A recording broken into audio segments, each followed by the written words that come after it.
Hello दोस्तों, pointer classes के YouTube channel में आपका स्वागत है। दोस्तों मैं हूं लकी और आपके लिए मैं लाया हूं Indian polity GK test series 3। दोस्तों बहुत ही अच्छी टेस्ट सीरीज चल रही है, बहुत ही अच्छा रिस्पॉन्स मिल रहा है। तो दोस्तों बिना टाइम गवाए हम शुरू करते हैं हमारा जीके टेस्ट 3। दोस्तों टेस्ट शुरू करने से पहले आप लोगों से एक छोटी सी मेरी रिक्वेस्ट है।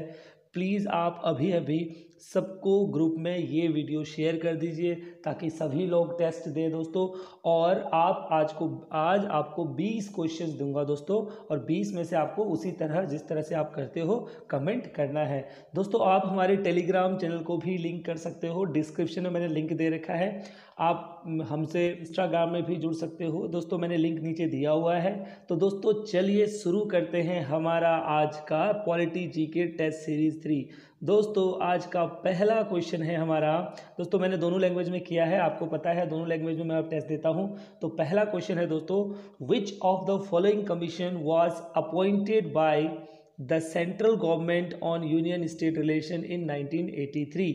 दोस्तों 1983 में तो ये जो सेंट्रल गवर्नमेंट थी उन्होंने राज्य और केंद्र के रिश्तों में जो भी चीज़ें होती हैं राज्य को सुलझाने के लिए सुलझाने के लिए किस कमीशन को बनाया था। दोस्तों बहुत इंपॉर्टेंट क्वेश्चन है, अक्सर हमें एग्जाम में देखने को मिलता है, आमतौर पर नहीं देखने को मिलता है, बस एग्जाम में देखने को मिलता है। वहीं से लाया हूँ दोस्तों, वहीं से लाया हूँ एग्जाम से। ठीक है, तो दोस्तों पहला क्वेश्चन का आंसर आपको ये ऑप्शन मिलते हैं।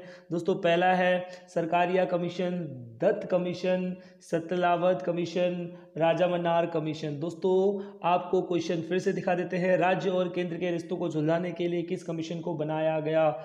दोस्तों इसका आंसर मैं आपको बता देता हूं। दोस्तों 1983 में सरकारिया कमीशन को सेटअप किया गया था। सरकारिया कमीशन को सेटअप किया गया था किसके द्वारा? केंद्रीय सरकार द्वारा। किसके लिए? ताकि to examine the central state relationship, यानी कि राज्य और केंद्र के बीच में जो रिश्ते होते हैं, ठीक है, जो अलग अलग चीज़ें होती हैं उनके लिए, अलग अलग चीज़ें जो रिलेशन में आती हैं उनको सुलझाने के लिए दोस्तों सरकारिया कमीशन को बनाया गया था। दोस्तों ये था पहला क्वेश्चन। अब आते हैं हमारे आज के दूसरे क्वेश्चन में। दोस्तों दूसरा क्वेश्चन है, which article deals with the grant in the aid by the union government to the centre. दोस्तों जैसे कि आजकल आप लोग देख रहे हो, हर राज्य को जो केंद्र सरकार है वो क्या कर रही है, कुछ पैसे दे रही है ना, पैसे दे रही है, कुछ मदद दे रही है। तो दोस्तों ये क्वेश्चन मैंने इसलिए लिया है क्योंकि ये करंट इशू है ना। अब जो भी पेपर आएंगे तो इस तरह के क्वेश्चंस आपके सामने आ सकते हैं। तो जो सेंटर, जो राज्य होता है वो स्टेट से मांग करता है कि भाई हमारे राज्य को इतने रुपए की मदद दो, तो केंद्र क्या करता है, उसको मदद देता है ना। तो दोस्तों ये कौन से आर्टिकल में लिखा हुआ है संविधान के? 270, 280, 275 या 265।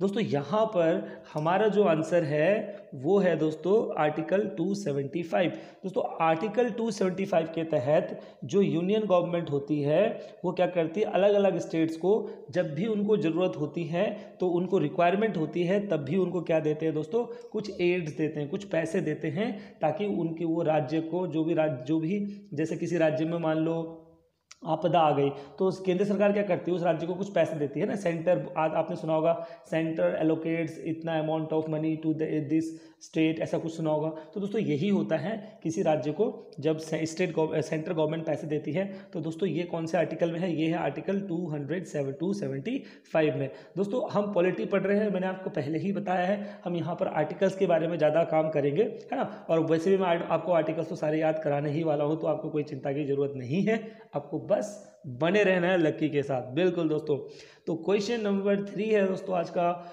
विच of the following article deals with the election of the vice president. दोस्तों ये तो बहुत आसान क्वेश्चन है। देखो आसान भी होता है, मुश्किल भी होता है, जैसे कि आपको पता है मैं दोनों तरह के क्वेश्चन देता हूँ और एग्जैक्ट एग्जाम के क्वेश्चन आते हैं। और आप जब ये क्वेश्चन कर रहे होंगे तो आप खुद ही मन में सोचोगे यार बंदे ने क्वेश्चन तो बिल्कुल एग्जाम वाले लाया है। अगर आपने 2-4 एग्जाम दिए हैं तभी आप समझ पाओगे कि ये क्वेश्चन कौन से वाले हैं।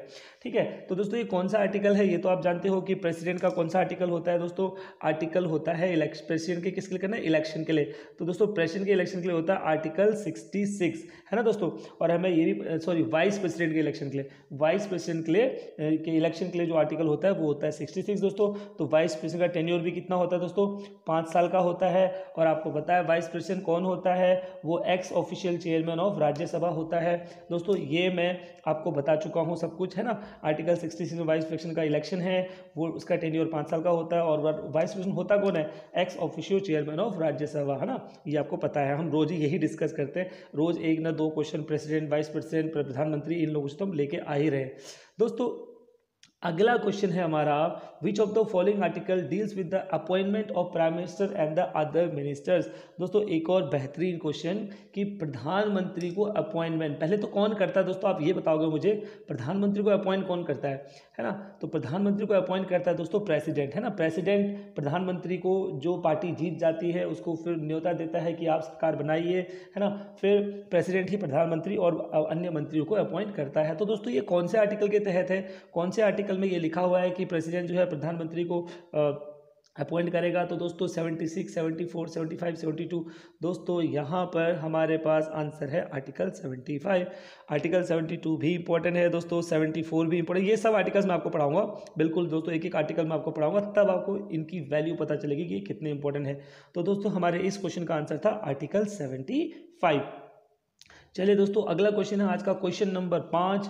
क्वेश्चन नंबर 5 है दोस्तों, the total number of ministers including the prime minister shall not exceed. दोस्तों जो भी मंत्री होते हैं, जैसे लोकसभा का इलेक्शन जीतते हैं उसके बाद क्या करता है प्रधानमंत्री, अलग अलग मंत्रियों को अलग अलग विभाग देता है। तो दोस्तों कितने मंत्री होने चाहिए, किससे ज़्यादा नहीं हो सकते। तो दोस्तों यहाँ पर बहुत सिंपल सा आंसर है, ये आपने सुना भी होगा, कुछ लोगों ने नहीं भी सुना होगा। तो चलिए मैं आपको आंसर बता देता हूँ कि टोटल लोकसभा में जितनी भी सीट्स होती हैं उसके कितने मंत्री होने चाहिए। तो दोस्तों कितनी होनी चाहिए, 15% of the member of Lok Sabha. तो दोस्तों आप खुद समझ लीजिए, अगर लोकसभा में 545 मेंबर्स हैं टोटल, क्योंकि इसमें से 543 इलेक्टेड होते हैं, 545 दो एंग्लो इंडियंस होते हैं, ये हमें पता है, मैंने आपको पढ़ा रखा है लोकसभा में। अगर आपको अभी भी नहीं पता तो आप क्या कर सकते हैं, हमारे चैनल पर जाइए, प्लेलिस्ट पे जाइए, वहाँ पर मैंने एक से एक मज़ेदार वीडियो बना रखी हैं और आप उनको देखिए, आपको सब कुछ याद होगा दोस्तों। तो इसका आंसर था 15% ऑफ द लोकसभा, है ना। तो दोस्तों अगले क्वेश्चन में जाते हैं। The supreme court of India at present contains the following number of जजेस। दोस्तों ये क्वेश्चन बहुत इंपॉर्टेंट है और ये क्वेश्चन अक्सर मुझे पता है, शायद आप लोगों को नहीं पता होगा। तो चलिए कोई नहीं, वो तो मैं हूं ना आपको समझाने के लिए। तो क्वेश्चन है, सुप्रीम कोर्ट में वर्तमान में कितने जजेस हैं। दोस्तों कितने जजेस, यहाँ पर मैं आपको बताऊंगा, जो चीफ जस्टिस ऑफ इंडिया है उनको भी मिला के, उनको भी ऐड करके कितने जजेस होंगे। तो दोस्तों यहाँ पे क्या होता है कि ये सुप्रीम कोर्ट के जजेस जो हैं ये बढ़ते बढ़ते रहते हैं दोस्तों। मैं आपको थोड़ी इसकी पहले आपको ऑप्शन दिखा देता हूँ, 25 जजेस, 31, 20, 34, है ना। ये सब मैं आपको बताता हूँ, 25, 20, आप इसमें ऑप्शन देख लीजिए। आपको अगर आता होगा तो आपने एक ही बार में आंसर सटीक आपको पता चल गया होगा, क्योंकि जीएस तो दोस्तों ऐसे ही होता है, हम जब एग्जाम भी देते हैं तो जीएस करने में दोस्तों सबसे कम समय लगता है हमें। हम 25 क्वेश्चन को आराम से 6 या 7 मिनट में निपटा देते हैं, क्योंकि हमें पता है कि जो क्वेश्चन हमें आता है तो आता है, नहीं आता है तो आगे बढ़ो, है ना। तो जीएस आसान होता है। तो दोस्तों अब इसको मैं आपको बताता हूँ कि सुप्रीम कोर्ट में अभी जजेस कितने हैं और ये कैसे कैसे बदलते रहे हैं वक्त के हिसाब से। तो दोस्तों सबसे पहले सुप्रीम कोर्ट में अगर मैं बताऊँ तो 1956 में सुप्रीम कोर्ट में 10 जजेस थे, फिर 1960 में 10 से इनको बदल के 13 कर दिया गया। दोस्तों मैं आपको बता रहा हूँ, आप समझिएगा इसको, पहले 10 थे, फिर 10 से 13 कर दिया गया 1960 में। फिर दोस्तों 1977 में इसको 17 जजेस कर दिया गया। फिर दोस्तों ऐसे करते करते 1988 में 26 कर दिया गया था। फिर दोस्तों उसके बाद 2009 में 31 कर दिया गया था। दोस्तों अब जो पिछले साल 2019 में तो जजेस को दोस्तों कितना कर दिया गया है, ये कर दिया गया है दोस्तों 34। ये किसको मिला के है, ये है मिला के चीफ जस्टिस को मिला के टोटल सुप्रीम कोर्ट में 34 जजेस नियुक्त हैं दोस्तों। ये क्वेश्चन बहुत इंपॉर्टेंट था, उम्मीद करता हूँ आपको नई नई इन्फॉर्मेशन मिल रही है। मुझे भी तभी मज़ा आता है दोस्तों जब आपको कुछ नई नई चीज़ें मैं सिखाता हूँ। दोस्तों अगला क्वेश्चन देखते हैं, which article of the constitution of India provides the composition and jurisdiction of the supreme court of India. दोस्तों इसका सीधा सीधा मतलब है, अगर हम हिंदी में समझें तो सुप्रीम कोर्ट के होने का विस्तार किस आर्टिकल में, कि भारत का एक सुप्रीम कोर्ट होगा और वहां पर इतने जजेस होंगे, इतने चीफ जस्टिस होंगे, इतना पैनल होगा। दोस्तों ये सब चीज़ें कौन से आर्टिकल में आती हैं, तो दोस्तों ये सब चीज़ें आती हैं आर्टिकल 124 में। दोस्तों अगर आपको थोड़े बहुत भी आर्टिकल्स के बारे में ज्ञान है तो आप इसको बहुत आसानी से बता पा रहे होंगे। दोस्तों हमारा आज का अगला क्वेश्चन है, which of the following describes India as a secular state. दोस्तों ये बहुत इंपॉर्टेंट है, शायद आपको पता भी होगा। भारत एक धर्मनिरपेक्ष देश है, इस किससे पता चलता है? ठीक है, तो भारत एक धर्मनिरपेक्ष देश यानी कि सेकुलरिज्म है। दोस्तों ये किससे पता चलता है? ये पता चलता है दोस्तों, आपने ऑप्शन देख लिए होंगे, अब आप मुझे बताओगे कि किससे पता चलता है, कहाँ पर ऐसा लिखा हुआ है कि भारत धर्मनिरपेक्ष है। दोस्तों ये पता चलता है हमारे प्रियम्बल से। दोस्तों प्रियम्बल में लिखा हुआ है सेकुलर। दोस्तों मैं आपको ये भी बता देता हूँ कि जब प्रियम्बल 42nd अमेंडमेंट हुआ था उस वक्त ये वर्ड्स जो थे सेकुलरिज्म जो है वो हमारे प्रियम्बल में जोड़ा गया था। चलिए दोस्तों अगला क्वेश्चन है आज का, प्रश्न संख्या 9, विच of the following amendment act amended the preamble of Indian constitution. अरे यार मैंने आपको इसका तो आंसर बता ही दिया था अभी, अब तो आप बता ही दोगे। अभी तो मैंने इसका आंसर बता दिया था आपको, अभी बताया था मैंने इसका आंसर आपको। क्या बोल रहा है क्वेश्चन, विच ऑफ द किस अमेंडमेंट में प्रियम्बल के साथ छेड़छाड़ की गई, प्रियम्बल को भी बदला गया। दोस्तों प्रियम्बल को आज तक सिर्फ एक ही बार बदला गया है, वो कब बदला गया है? वो बदला गया है 42nd अमेंडमेंट एक्ट में बदला गया है, जो कि मैंने आपको बता दिया कि आपके एक नंबर हुए फ्री। और यहाँ पर दोस्तों जब 42nd अमेंडमेंट हुआ तो यहाँ पर दोस्तों हमारे प्रियम्बल में सेकुलरिज्म, इंटीग्रिटी, सोशलिस्ट ये सब वर्ड्स जोड़े गए है ना दोस्तों। और दोस्तों एक कमीशन थी दोस्तों, वेरूबाई कमीशन, एक वेरूबाई केस था दोस्तों, वेरूबाई वर्सेस यूनियन केस था 1960 में। दोस्तों यहाँ पर सुप्रीम कोर्ट ने कहा था कि preamble is not a part of constitution. Supreme court ने यहाँ पर ऐसा कहा था, वेरूबाई वर्सेस यूनियन केस, दोस्तों सेंट्रल गवर्नमेंट का कोई केस चल रहा था। दोस्तों केस चलता है, केस अगर आप पॉलिटी का गहन अध्ययन करते हो तो आपको ये सब चीज़ें पता होंगी कि ज़्यादातर कानून जो है कुछ केसेस बनते हैं, उसके द्वारा उन केसों में सुप्रीम कोर्ट अपना कोई डिसीजन देता है, फिर जाके हमारे संविधान में कुछ ना कुछ बदलाव होता है। दोस्तों ये चलता रहता है, ये आप बहुत अच्छी तरह भली भांति जानते होंगे दोस्तों। तो 42nd अमेंडमेंट जो है वहाँ पर प्रियम्बल को क्या किया गया था? पहली बार अमेंड किया गया था। और मैंने कहा क्या क्या जोड़ा गया था? सेकुलरिज्म, इंटीग्रिटी, सोशलिस्ट, और दोस्तों बहुत कुछ हुआ था। जैसे कि आप ये भी जानते होंगे कि इसको हम मिनी कॉन्स्टिट्यूशन के नाम से भी जानते हैं, है ना। जब मैं आपको अमेंडमेंट पढ़ाऊंगा ये सब चीज़ें मैं आपको सिखाऊंगा। आपको पता है कि मैं आपको सिखा सकता हूँ, बिल्कुल आपको पता है, आपको मुझ पर भरोसा करना होगा। जिस तरह से आप सोचो ना दोस्तों, मैं आपको सिर्फ क्वेश्चंस के तरीके ऐसे आंसर समझाता हूँ कि आपको याद हो जाते हैं, तो क्यों ना मैं आपको टॉपिक समझाऊंगा तो वो तो आपको बिल्कुल ही याद हो जाएगा ना।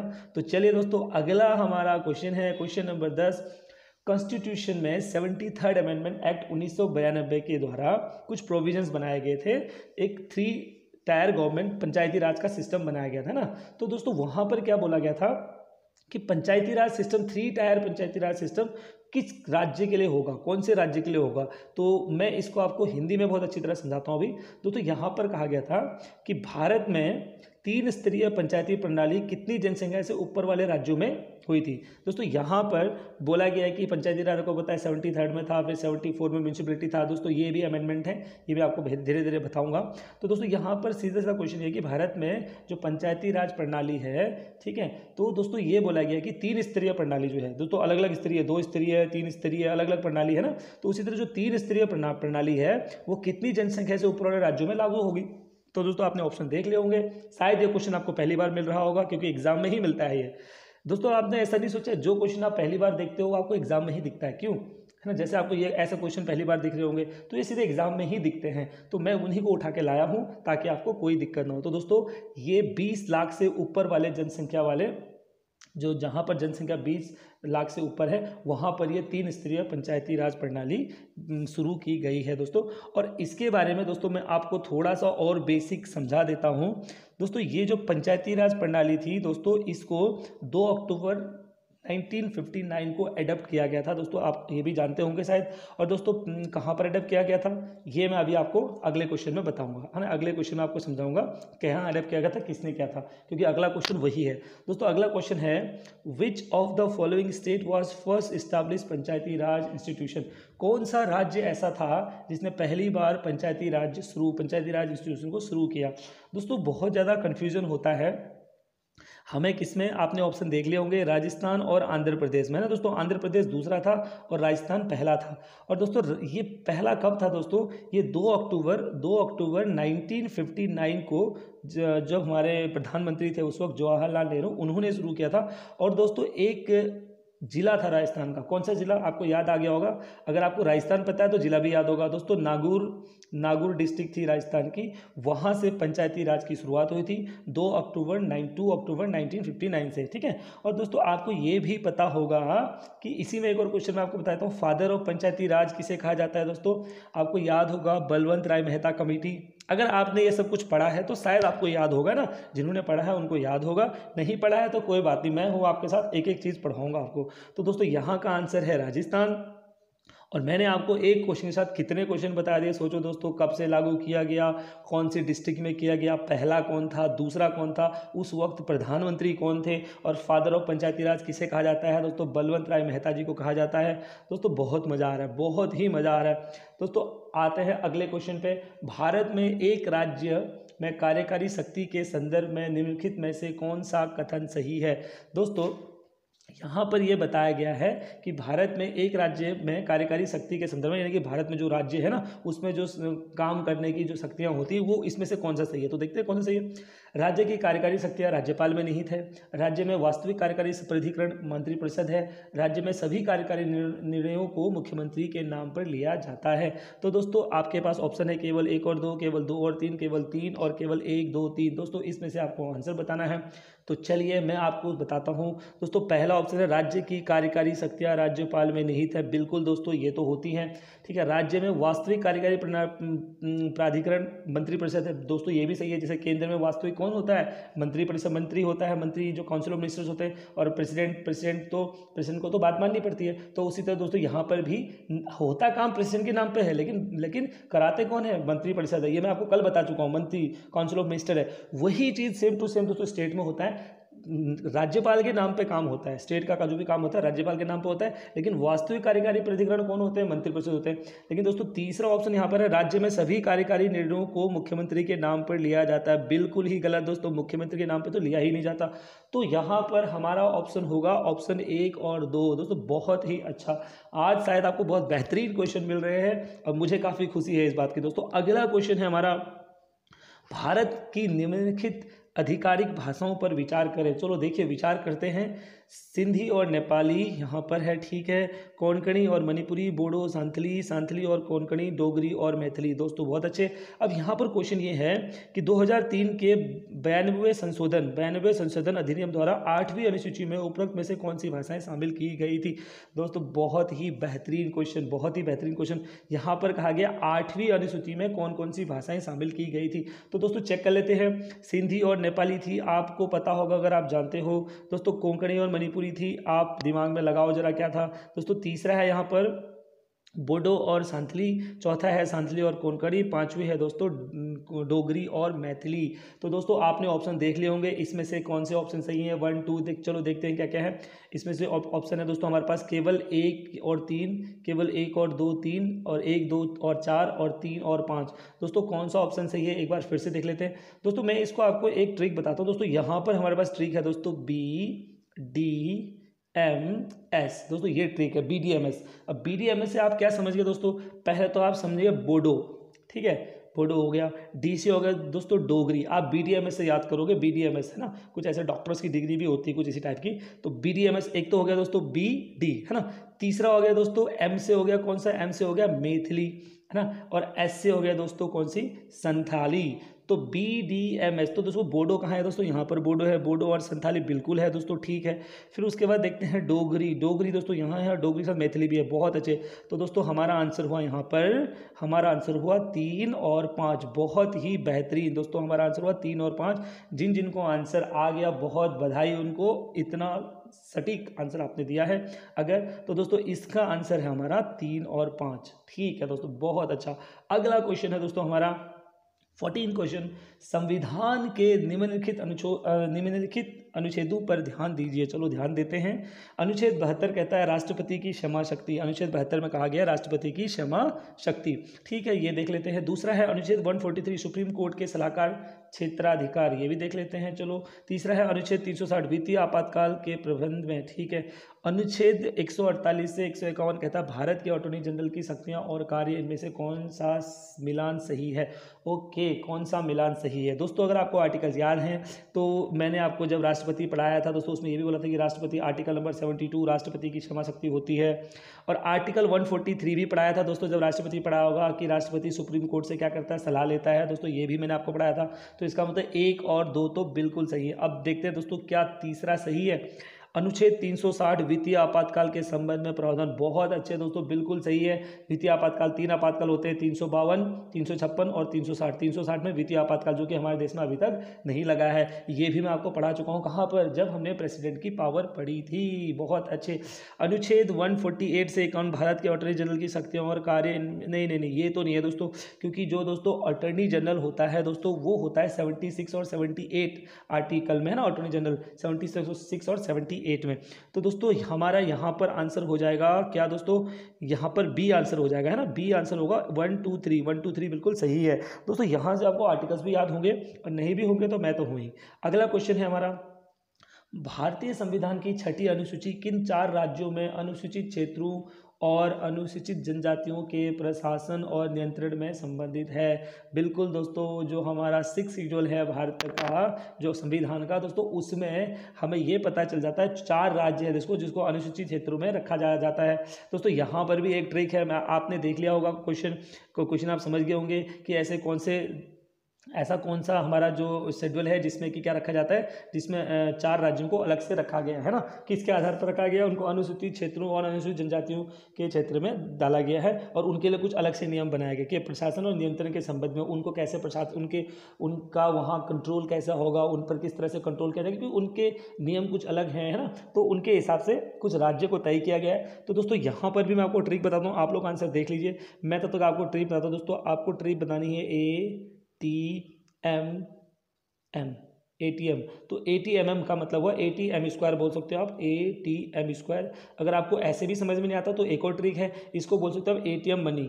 ATM से आपको पता है ATM हम कहाँ जाते हैं, मनी लेने जाते हैं ना ATM से, तो ATM मनी, ATMM, है ना, ATMM। तो ATMM का मतलब क्या हुआ दोस्तों, देखते हैं। मणिपुर, मिजोरम, त्रिपुरा, नागालैंड देखो, मणिपुर, मिजोरम, त्रिपुरा, नागालैंड। यहाँ तो एन आ गया, ये तो नहीं है क्योंकि एन तो था ही नहीं इसमें, ATMM था।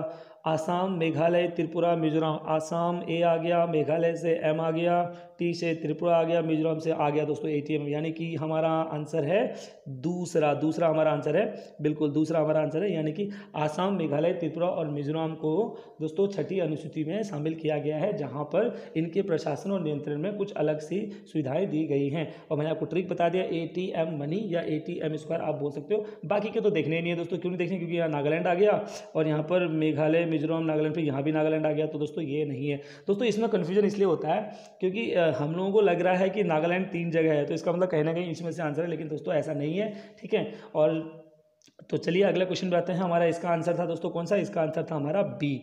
बहुत अच्छे, चलो दोस्तों अगले क्वेश्चन में जाते हैं। दोस्तों आप लोग ये मत सोचिएगा कि टाइम लग रहा है दोस्तों, यहाँ पर मैं आपको इस तरह से समझा रहा हूँ, भले ही हम क्वेश्चन कर रहे हैं तो क्या आपको ऐसा नहीं लग रहा है कि हम टॉपिक ही याद कर रहे हैं, क्यों, क्योंकि मैं आपको एक एक चीज़ फैक्ट के साथ बता रहा हूँ कि ये है तो क्यों है, नहीं है तो क्यों है, आपको बिल्कुल टॉपिक ही क्लियर होगी। तो टाइम लगने दीजिए, आप टाइम के लिए परेशान मत होइए, ठीक है। अगला है दोस्तों क्वेश्चन, राष्ट्रपति को हटाने का प्रस्ताव किस में पेश किया जाता है। उपराष्ट्रपति को हटाने का प्रस्ताव किस में पेश किया जाता है, मतलब कहाँ पर, केवल लोकसभा में, केवल राज्यसभा में, केवल राज्यसभा लोकसभा में, केवल राज्यसभा के संयुक्त सत्र में। तो दोस्तों आपको पता चल गया होगा राष्ट्रपति को हटाने, जैसे मैंने कहा था प्रेसिडेंट को हटाने का प्रावधान, पहले एक हाउस से 1/4 मेंबर जो होते हैं, प्रेसिडेंट की बात कर रहा हूँ, हाँ, प्रेसिडेंट में क्या होता है मैंने आपको पढ़ाया था, एक हाउस से 1/4 मेंबर जो है बिल पास करते हैं, फिर दोनों हाउस मिलते हैं, फिर बहुमत होता है 3/4 बहुमत से उसको हटा दिया जाता है दोस्तों, इस तरह का था। लेकिन यहाँ पर उपराष्ट्रपति के लिए, क्योंकि वहां तो दोनों हाउस थे, यहाँ कौन होगा देखते हैं। तो दोस्तों यहाँ पर उपराष्ट्रपति को हटाने के लिए सिर्फ राज्यसभा से प्रस्ताव पेश किया जाता है, प्रस्ताव की बात कर रहा हूँ, प्रस्ताव राज्यसभा से पेश किया जाता है। लेकिन राष्ट्रपति के लिए तो दोनों हाउस में से किसी भी हाउस में 1/4 होने चाहिए, 1/4 मेंबर, टोटल मेंबर का 1/4 भाग होना चाहिए, वो प्रस्ताव रख सकते हैं, है ना। तो दोस्तों ये था उपराष्ट्रपति के लिए। अगला क्वेश्चन है, निम्नलिखित में से किन राज्यों में विधान परिषद है। दोस्तों एक और बहुत बेहतरीन क्वेश्चन हमारे पास आ गया, और विधान परिषद में आपको पहले ही समझा चुका हूँ, यहाँ भी हम ट्रिक से समझेंगे।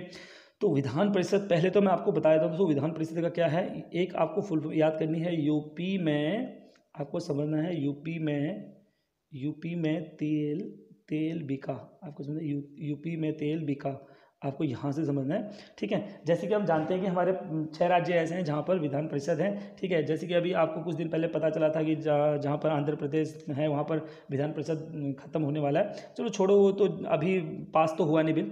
तो यूपी में हो गया दोस्तों विधान परिषद। ठीक है, उसके बाद ते से हो गया तेलंगाना, हाँ तेलंगाना में हटने वाला था। ठीक है, ते से हो गया तेलंगाना, दूसरा ये हो गया दोस्तों। बी से हो गया बिहार। ठीक है, आ से हो गया आसाम, और क से हो गया कर्नाटक। ठीक है, और मैं से हो गया महाराष्ट्र। तो दोस्तों ये मध्य प्रदेश, तो ये हमारे राज्य हैं जहाँ पर विधान परिषद है। ठीक है, तो यूपी में तेल बिका, आपको यहाँ से समझना है। तो दोस्तों आप समझ लो यहाँ पर कौन कौन से राज्य है। उत्तर प्रदेश में है, बिल्कुल है। बिहार में है, बिल्कुल है। कर्नाटक में बिल्कुल है। तो दोस्तों आंसर क्या हो जाएगा, 1 2 4। तो 1 2 4 यहाँ पर विधान परिषद है।